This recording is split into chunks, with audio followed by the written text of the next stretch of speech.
two men are racing for the moon, and right now, one of them is moving a lot faster.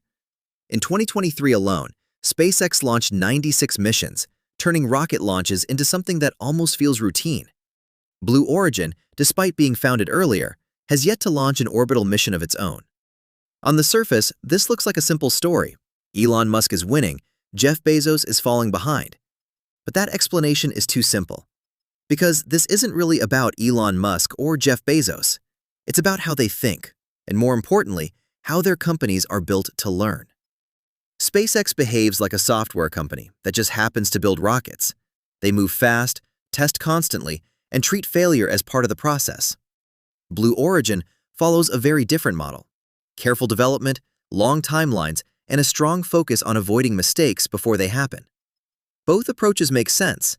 Only one of them moves at internet speed. Imagine learning to ride a bike. One approach is to study balance, simulate every possible fall, and only start when failure becomes unlikely. The other is to get on immediately, fall, adjust, and try again the same day. SpaceX chose the second path. They call it rapid iterative development. A very clean way of saying they learn by pushing hardware to its limits, sometimes until it breaks. And that speed compounds. The Falcon 9 booster has been reused over and over again, with some flying more than a dozen times. Launch, land, improve, repeat. Every cycle makes the next one better. Blue Origin follows a different principle. Step by step, ferociously. But in a world where progress is exponential, slow steps can quietly turn into lost time.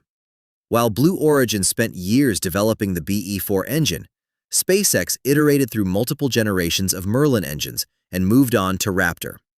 At that point, the difference is no longer just engineering. It's tempo, and tempo is everything. This is also why Elon Musk's approach is dominating right now. Not because it is safer, not because it is cleaner, but because it learns faster. And in complex systems, the fastest learner wins. But here's the part most people miss. Blue Origin isn't failing. They are playing a longer game. Their vision is long-term infrastructure, millions of people living and working in space, heavy industry beyond Earth. That kind of future requires stability, not just speed.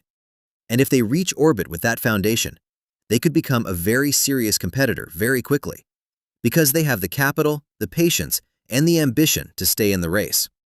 So this isn't really a story about who is winning. It's a story about which system of thinking wins. Speed, iteration, and controlled chaos. Or precision, patience, and stability. Because whichever one scales best will define how humanity reaches space. So if you had to choose, a company that explodes rockets but gets better every single time, or a company that avoids failure but moves much slower, which one would you trust to build the future?